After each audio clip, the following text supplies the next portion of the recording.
이 영상은 이 책 내용을 참고해서 만들었습니다. 최근에 일본에서 산 책인데 동맹국 태국과 주둔 일본군이라는 책입니다.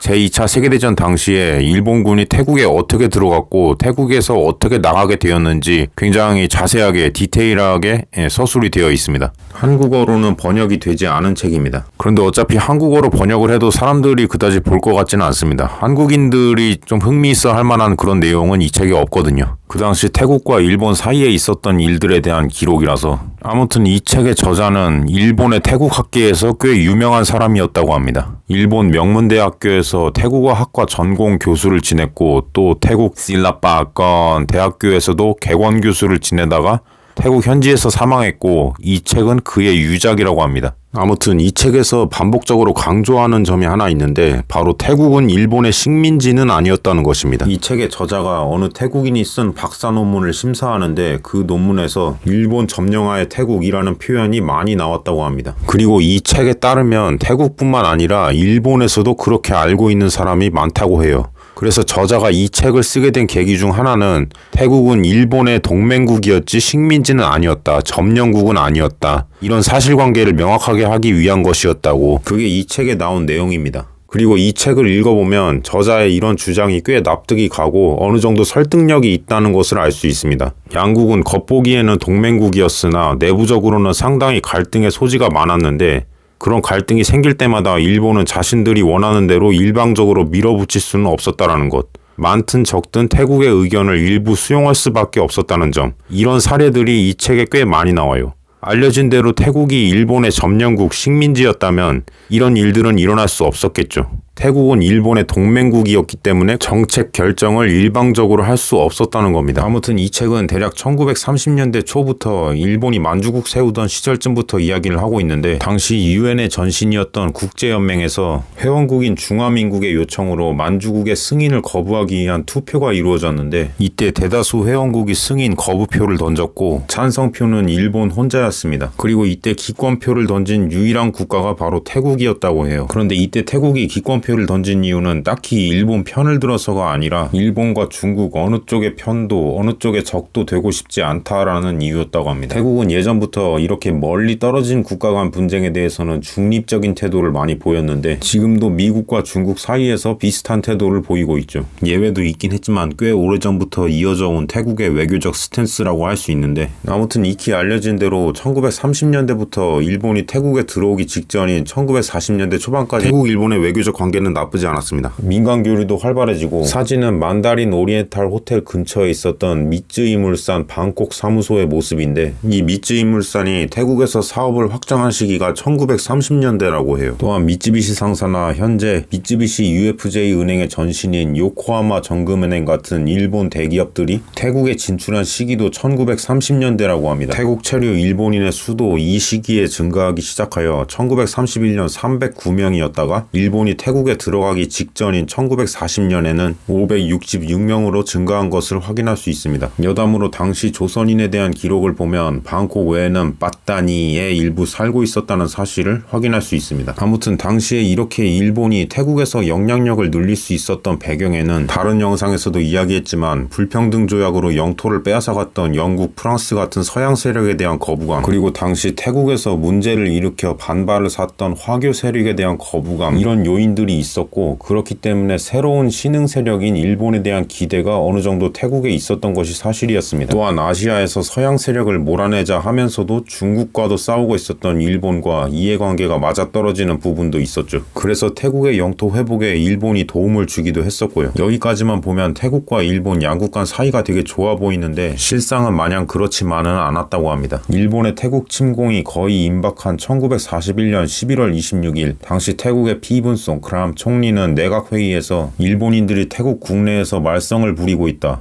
돈을 엔화로 지불하거나 여성의 가슴에 담배꽁초를 끼워 넣는 등 건방지고 오만한 태도를 취하고 있다. 태국인과 일본인의 마찰은 증가하고 있는 추세이다. 라고 말했다고 합니다. 일본군이 들어오기 전부터 이미 일본에 대해 부정적인 인식이 확산되고 있었다는 사실을 알 수 있습니다. 그리고 일본의 침략에 대해서도 일찍부터 태국에서 경계하고 있었다고 해요. 이 책 내용에 따르면 피분 송크람 총리는 일본 침공 몇 달 전부터 주 태국 미국 공사, 영국 공사를 만나서 일본에 대항하고 진압하고자 하는데 도움을 줄 수 있는지에 대해서 문의했다고 합니다. 이에 대한 영국과 미국의 답변은 중국 국민당 정부에 무기 지원을 해주는 방식으로 도움을 줄 수는 있지만 일본의 침략에 대한 방어는 태국 스스로 해야 한다 라고 입장을 밝혔다는데, 영국과 미국의 이러한 답변을 듣고 피븐 송크람 총리는 고민에 빠졌는지 당시 내각회의 때 그가 했던 발언들을 보면 감정의 동요가 느껴집니다. 아마도 일본의 침략에 대해서 어떻게 대처해야 할지 그 역시 판단이 잘 서지 않았던 것 같습니다. 그렇게 고민하던 와중에 일본은 태국을 침략하였고 그때가 1941년 12월 8일 새벽 1시경이었다고 합니다. 이 당시에 피븐 송크람 총리가 무엇을 하고 있었는지 인터넷에서 자세한 기록을 찾기는 어렵습니다. 태국 측 기록도 그 당시 피븐 송크람 총리가 방콕에 없었다 이 정도로만 끝나는 것 같아요. 그런데 이 책에 그 당시 그가 어디에서 무엇을 하고 있었는지 자세히 나와 있습니다. 이 책에 따르면 일본 침략 전날인 12월 7일 당시 피븐 송크람 총리는 프랑스로부터 할양받은 동부 행정구역 영토 시찰을 나갔다고 합니다. 그런데 무슨 이유에서인지 일본군의 침략에 대한 정보를 듣고도 바로 방콕으로 급하게 돌아오지 않고 그곳에서 계속 시간을 끌었다고 해요. 나중에 그가 남긴 개인적인 기록에 따르면 누군가가 아직 가본 적이 없는 다른 곳도 좀 시찰해보는 게 어떻습니까? 라고 권유해서 계속 거기 있었다고 하는데, 나라가 외국의 침략을 받은 상황에서 다소 이해하기 어려운 행동이라고 책에서 평가하고 있습니다. 아무튼 그렇게 총리가 부재 중인 상황에서 엄청난 일이 터졌기 때문에 총리 밑에 강요들이 일시적으로 사태를 수습해야 했습니다. 일본 침략 전날인 12월 7일은 일요일이었기 때문에 강요들은 집에서 각자 개인적인 시간을 보내고 있었다고 해요. 당시 태국 부총리였던 아둔 데짜라는 자택에서 영국 공사와 함께 저녁 식사를 하고 있었는데 갑자기 경제부 총리에게 지금 빨리 총리 관저로 나오라는 전화가 와서 식사를 중단하고 급하게 뛰쳐나갔다고 합니다. 그렇게 총리 관저에 나가보니 외교부 장관, 재무부 장관 등 태국 강요들과 함께 일본 대사관 직원 약 20명 그리고 일본 측 무관들 다수가 총리 관저 앞에 모여 있었다고 해요. 그 중에서 주 태국 일본 대사 쯔보카미 테이지가 나와서 상황 설명을 했는데, 오늘 일본은 미국, 영국에게 선전포고를 했고 일본군은 영국령 버마와 말레이시아를 공격하기 위해 태국을 통과해야 하므로 이를 허락해달라는 내용이었습니다. 그러자 거기 있었던 외교부 장관 디렉 차이아남은 태국은 중립국이기 때문에 어느 쪽의 편도 들 수 없다라고 말했습니다. 그리고 부총리인 아둔은 현재 총리가 부재 중이라서 결정을 내릴 수가 없으니 총리가 올 때까지 기다려달라고 일본 측에 요청했습니다. 그러나 일본 측 인사들은 이미 일본군이 태국 영토에 들어와서 일부 지역에서는 전투가 진행 중이라며 시간이 촉박하니 빨리 결정을 내려달라고 압박하였습니다. 부총리는 장성급 군인을 동부 국경지대로 급파하여 피븐 송크람 총리가 어디 있는지 직접 찾아보도록 지시했습니다. 그리고 총리 쪽으로 전보를 다시 한번 보내 빨리 방콕으로 귀환하라는 메시지를 전달하고자 했습니다. 양국의 의견 대립 속에서 모두가 잠도 제대로 못 잔 채로 날이 밝았고 피븐 송크람 총리는 아침 7시 정도가 되어서야 총리 관저에 도착했다고 합니다. 피븐 송크람 총리가 관저로 들어가자마자 일본 측 인사들은 총리를 둘러싸고 일본군의 태국 통과를 즉시 허락할 것을 압박했습니다. 이에 피븐 송크람 총리는 국가의 존립이 달린 중요한 문제이기 때문에 내각회의에서 심사하여 국왕폐하의 윤허를 받고 난 이후에 답변할 수 있다라고 말했습니다. 그러자 아사다 슌스케 일본 총영사가 관저 문을 발로 차서 닫았고 그와 동시에 가져온 협정문 서류를 바닥에 집어던지며 다음과 같이 위협했습니다. 일본군은 꿈을 대는 것 싫어한다. 어느 쪽이든 빨리 서명해라. 그러자 일본 측 인사와 일본어 소통을 맡은 와닛바나논이 울부짖으며 말했습니다. 일본인은 태국 총리에게 예의를 갖춰라. 이런 짓을 한다면 당신들의 모든 계획은 수포로 돌아갈 것이다. 이어서 피븐 송크람 총리는 일본 측 인사들을 무시하고 관저 2층으로 올라가려고 하였는데 일본 무관 중 한 명이었던 모리야 세이지 대자가 총리의 팔을 붙잡아서 못 가게 막았습니다. 그러자 그 광경을 본 와닛이 붙잡은 팔을 떼어내려고 했는데 그 순간 모리야 대자는 자신의 허리춤에 있던 군도에 손을 댔습니다. 그러자 그 모습을 본 교육부 장관 브라이온 파먼몬트리 그리고 하원 의원 차이 프라티파센이 권총에 손을 댔고 그야말로 일촉즉발의 상황이었습니다. 일본 대사 쯔보카미 테이지가 양쪽을 모두 말리면서 태국 측에 조금만 시간을 주자고 하였고 그리하여 피븐 송크람 총리는 모여있던 강요들과 긴급 회의를 하기 시작했습니다. 피븐 송크람 총리가 당시 국방부 장관이었던 망건 프롬요티에게 말했습니다. 지금 회의를 하는 이 순간에도 군인들이 죽어나가고 있으니 휴전을 할지 말지를 결정하는 것이 최우선입니다. 국방부 장관 빠따니에서는 대대 한 개가 전멸했다고 들었는데 사무트브라칸에서는 지금 싸우고 있나요? 싸우지 않고 있나요? 이에 국방부 장관은 그건 총리께서 시키는 대로 하겠습니다 라고 라고 답했습니다. 그러자 피븐송크람은 아니 그게 아니고 회의 결과에 따르는 거지 라고 판단을 유보하는 모습을 보였습니다. 이어서 그는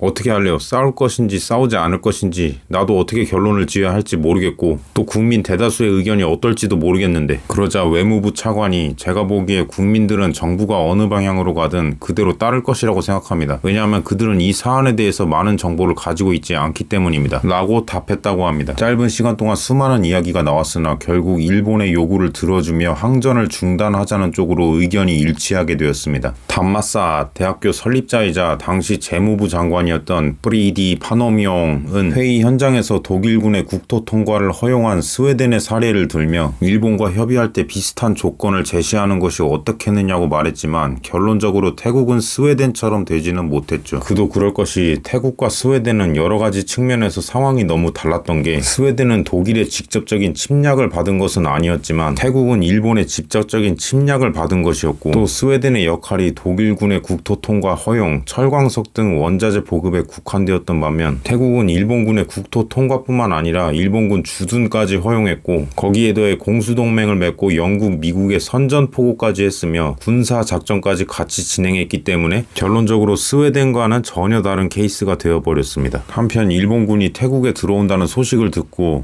당시 영국 공사 조사이아 크로스비는 미국 공사와 같이 협력하여 자국민과 미국인들을 데리고 영국령 식민지로 대피하려고 하였지만 일본군이 태국에 들어오자마자 영국, 미국 공사 및 직원들을 공사관에 가둬버렸기 때문에 그럴 수 없었습니다. 크로스비는 디렉 차이아남 외무부 장관에게 전화를 걸어 도와달라고 했지만 별 소용은 없었습니다. 그 전화통화가 있고 나서 일본군이 전화선을 끊어버렸기 때문에 더 이상 연락조차 취할 수 없었다고 해요. 이후 일본군 대신 태국 경찰들이 대신 근무를 서게 되자 제한은 다소 완화되었지만 공사관 인원들이 태국을 빠져나가는 데는 7, 8개월이 더 걸렸다고 합니다. 그리고 당시 일본군은 태국에 살고 있던 영국인, 미국인 등 서양인들을 강제로 이주시켰는데 처음에는 공사관이나 방콕 시내 호텔을 활용했지만 이후 수용 인원들이 많아지자 태국 측의 동의를 얻어서 더 넓은 곳으로 옮기게 되었는데 그게 바로 여기 담마사 대학교였다고 합니다. 당시 담마사 대학교 타프라짠 캠퍼스에는 영국인, 미국인, 네덜란드인, 호주인 등이 많을 때는 1000여 명, 적을 때는 200에서 300명 정도 수용되었는데 전부 민간인이었고 대부분 영국인이었다고 해요. 이들에 대한 관리는 태국이 맡았는데 이동의 자유만 제한했을 뿐 여가 활동은 보장해줬기 때문에 일본 측에서 이것을 별로 좋지 않게 여겼다고 합니다. 하지만 간섭할 권리는 없었죠. 왜냐하면 앞서 이야기했듯이 태국은 일본의 식민지가 아니었고 일본은 태국의 주권과 독립을 유지시켜주겠다는 약속을 하고 태국에 들어왔기 때문이죠. 아무튼 일본은 태국에 거주하는 서양인에 대해서는 적성국과 비적성국 가리지 않고 자유를 제한했지만 태국에 거주하는 모든 아시아인에 대해서는 일본에 대해 적대행위를 하지 않는 한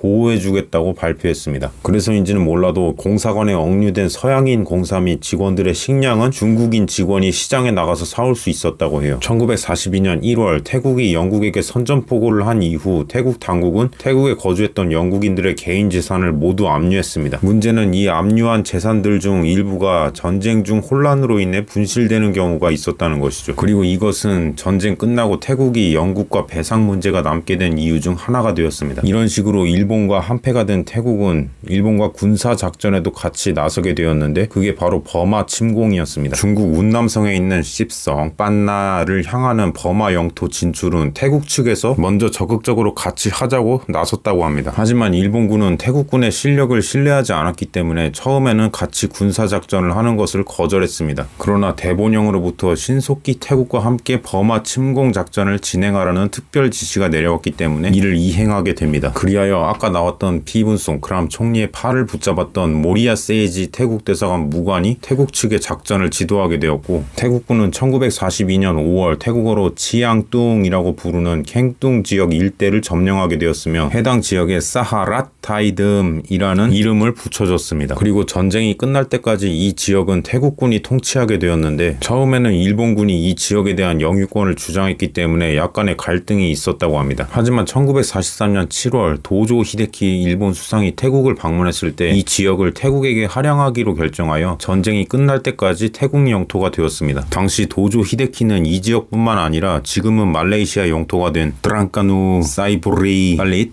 클란탄 이 지역들도 태국에게 할양하기로 하였습니다. 당시 도조 히데키는 피분송크람에게 동맹으로서 은혜에 보답하고자 그리고 장래 합동작전의 편의를 위해서 해당 지역을 할양한다고 말했는데 그 말을 들은 피분송크람 수상의 표정은 전혀 기쁘지 않아 보였다고 합니다. 왜냐하면 두 지역 모두 과거 태국의 조공국 속국이었다는 점은 동일했으나 사하라타이듬 이 지역은 태국인과 문화와 풍습이 비슷한 사람들이 사는 곳이었지만 말레이시아 지역은 태국과 민족, 문화, 종교가 전혀 다른 지역이라서 통치에 부담이 되었고 또 전시라서 재정적 여유가 별로 없었던 것도 기쁘지 않은 이유 중 하나였다고 합니다. 실제로 피분송크람은 북쪽 지역은 필요하지만 말레이시아 지역 영토는 필요가 없다라고 나중에 어디에선가 자신의 생각을 밝혔다고 하는데 그래도 말레이시아 지역 영토를 받기는 받았다고 합니다. 저 지역들은 1943년 10월부터 전쟁이 끝날 때까지 태국의 영토였습니다. 아무튼 일본 내부적으로는 총리가 해당 지역 사령부와 상의 한마디도 없이 태국에게 영토를 할양한 것에 대한 반발이 있었고 또 그렇게까지 하면서 영토를 넘겼는데도 불구하고 피분송크람의 반응이 무덤덤했던 것을 보고 일본 측에서는 당황했다고 해요. 아마도 이때는 태국과 일본 사이에 반뽕 사건이라는 엄청난 사건이 있었던 이후라서 그런 것일지도 모르겠습니다. 지도는 사건이 일어났던 반뽕의 대략적인 위치인데 방콕 근처 프라체보리라는 짱왓에 있습니다. 이곳은 1942년 12월 사건이 일어날 당시 태국과 미얀마를 잇는 태면철도의 건설이 한창 진행되던 곳이었는데 그래서 태국인 노동자들이 항시 모여 있었고 또 일본에서 철도 건설 노동자로 활용하기 위해 데려온 영국, 호주 등 연합국 포로들도 모여 있는 장소였습니다. 이 사건의 구체적인 경위는 출처마다 조금씩 다르긴 한데 대략적인 내용은 어느 태국 승려 한 명이 연합국 포로에게 담배를 건네줬는데 일본군 한 명이 이것을 보고 그 승려를 구타한 것이 발단이 되었다고 합니다. 당시 일본군은 포로들에게 무언가를 주는 현지 태국인들의 행위를 적대 행위로 간주하여 강력하게 처벌했습니다. 그래서 보통은 일본군의 감시가 닿지 않는 곳에서 몰래 도왔는데 그 승려는 그렇지 않았던 것이죠. 이 소식을 들은 태국인 노동자들이 일본군에게 해코지를 하였고 일본군이 이에 보복하고자 그날 밤 태국인 노동자들이 묵고 있는 숙소로 찾아가 난동을 부렸습니다. 태국인 노동자들은 농기구와 삽을 들고 반격했고 일본군이 이를 진압하는 과정에서 사상자가 발생했다고 해요. 이것이 바로 반뽕 사건의 대략적인 서막인데 이 사건으로 인해 양측 모두 피해가 있었다고 하지만 정확한 사상자 통계는 확인된 바 없습니다. 특히 태국 측 피해에 대한 기록이 없는 편인데 당시 사건이 일어난 후 태국인 노동자들이 작업을 거부하거나 몰래 철도를 훼손시키는 사건이 일어나는 등 일본에 대한 반감이 확산되었습니다. 그러자 피분송크람은 해당 사건에 대한 보도를 금지하여 소문이 확산되는 것을 막았는데 태국 측 통계가 부족한 것은 이것과 관련이 있을 수 있습니다. 한편 피분송크람은 사태를 수습하고자 태국군 병력의 이동을 제한하였고 사건과 관련된 태국인 처벌에 나섰습니다. 일본 측에서도 일본군 사망자에 대해 태국이 지급하기로 한 배상금을 받지 않음으로써 이에 화답하고자 하였습니다. 하지만 양국 간 불신의 골은 점점 깊어지고 있었습니다. 1943년 일본 대사관에서 치앙마이의 예전 란나 왕국 왕이 쓰던 궁전을 영사관 건물로 사용하고자 매입 신청을 했는데 이에 피분송크람은 해당 건물을 정부에서 긴급 매입하게 지시하여 일본 영사관으로 쓰지 못하게 막았습니다. 또한 만약 일본인이 태국 북부 지역에서 토지 구매를 시도하는 사례가 있다면 철저히 조사할 것을 지시했습니다. 또한 1942년 버마 침공 작전 이후 더 이상 태국, 일본 양국 간 합동 군사 작전은 진행되지 않았습니다. 여러 가지 이유가 있겠지만 양국 간 불신의 분위기가 반영되었을 가능성이 있죠. 또한 1943년 7월 일본은 태국 측에 매월 약 7만 톤의 쌀 수출을 요청했는데 태국 측은 흉작과 국내 사정을 이유로 들며 난색을 표했으나 이미 일본으로부터 기관차와 화물열차를 제공받은 상황이었기 때문에 마지못해 합의했습니다. 물론 실제로는 절대로 합의한 수량에 맞출 수가 없었는데 이는 1942년부터 시작된 연합국의 공습으로 철도가 파괴되어 수송 능력이 상실되었고 일부 지역에서 계속된 가뭄과 흉작으로 인해 지역 유지들이 일본군에게 쌀을 파는 것을 거절했기 때문이었습니다. 쌀 재고가 있어도 나중에 쌀이 부족해질 것을 우려해서 반출을 거부했고 심지어 전쟁 말기에는 이미 일본 측에서 돈을 주고 구매 완료한 쌀까지 반출하지 못하게 막았습니다. 1945년 3월에는 이사 이산 지역 11개장왓에서 담합하여 일본군 대상으로 쌀을 판매하지 않겠다고 하였고, 그로 인해 당시 있었던 베트남 대기근 때문에 이산 지역 쌀을 구매해서 베트남으로 가져가려던 일본군의 계획은 수포로 돌아갔습니다. 수린 지역에서는 대금 지불이 다 끝난 쌀 1330톤을 태국 측의 방해로 인해서 전쟁이 끝날 때까지 수송할 수 없었습니다. 저런 문제가 생겨도 태국이 일본의 식민지나 점령국이 아니었기 때문에 어떻게 할 도리가 없었죠. 당연히 일본도 태국의 이런 태도를 좋게 보진 않았습니다. 태국이 영국과 미국에게 선전포고를 한 이후 두 나라 전투기의 공습을 지속적으로 받게 되었는데 1943년 12월 23일 그날 저녁에도 폭격기 30대가 방콕에 나타나서 실롬 등 방콕의 번화가를 폭격하여 가옥 10여 채가 전소되고 11명이 사망하는 피해가 발생했다고 합니다. 당시 방콕 주재 독일 공사가 나카무라 아게토 태국 주둔군 사령관, 스보카미 테이지 일본 대사 이렇게 셋이서 피해 가옥에 위로금을 전달하면 어떻겠느냐고 제안했는데 나카무라 사령관이 좋은 생각이라고 찬성했고, 이에 대한 허락을 얻고자 대본영과 남방군 지휘부에 연락했더니 다음과 같은 답변을 얻었다고 합니다. 위로금 따위 낼 필요 없다. 태국은 동맹국이잖아. 동맹국이 폭격을 당하는 것은 어쩔 수 없는 일이다. 향후 빈번하게 당할 각오를 해야 하지 않겠는가? 괜히 쓸데없는 전례를 만들지 마라. 그는 그와 같은 답변을 듣고 방콕 실정을 모르는 지휘부에 분노했다고 하며 개별적으로 방콕 시장을 찾아가서 위로의 말을 전했다고 합니다. 당시 일본 지휘부에서 태국을 어떻게 여겼는지 확인할 수 있는 부분이죠. 1944년 7월 말 비븐 송크람 총리가 사임 의사를 밝혔고, 이때는 일본군이 인팔 작전에서 실패하여 전황이 악화되던 시기였습니다. 1944년 7월 30일에는 남부 라농 지역 일부가 연합국에게 점령당해 이에 대해 일본이 태국에게 사과를 하기도 했습니다. 당시 태국군과 일본군이 방콕에서 교전 중이다라는 잘못된 정보로 인해 내분이 일어나서 전투력이 약화된 것이 발단이 되었다고 합니다. 그리고 태국 내에서 그런 소문이 퍼진 것은 그때가 처음은 아니었다고 해요. 그만큼 일본군에 대한 민심도 점점 좋지 않아졌고, 그래서 일본군의 입지도 점점 불안해졌습니다. 1944년 8월 29일에는 일본군 약 10여 명이 비븐 송크람 총리의 사임에 항의하는 뜻에서 당시에도 있었던 줄라롱건 대학병원 내부를 총검을 갖고 포복전진하는 퍼포먼스를 벌였다고 합니다. 다음 날인 8월 30일에도 일본군 약 200여 명이 당시 주둔지였던 줄라롱건 대학교 룸피니 공원 근처와 줄라병원 내부를 행군했다고 하던데 별로 큰 의미는 없는 행동이었습니다. 주권 국가였던 태국에게 일본은 직접적인 내정 간섭을 할 수는 없었고, 그렇게 하는 것이 고작이었습니다. 1945년 8월 16일 일본의 패전 발표 후 당시 태국 주둔군 사령관 나카무라 아게토는 비븐 송크람 전 총리, 구엉 아파이웡 총리 및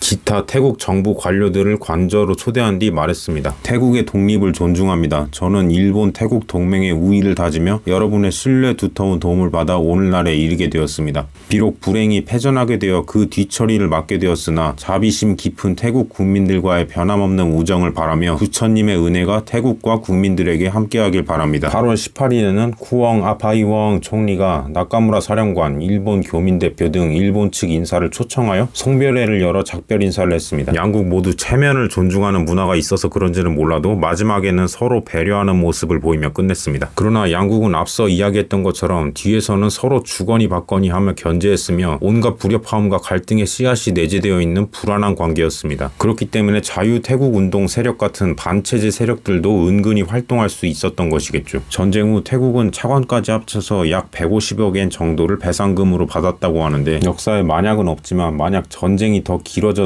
이 불안한 동맹관계가 더 이어졌다면 빤뽕 사건보다 더 심한 사건들이 계속 일어나서 양국 간 분열이 더 심화되지 않았을까, 그런 생각이 듭니다.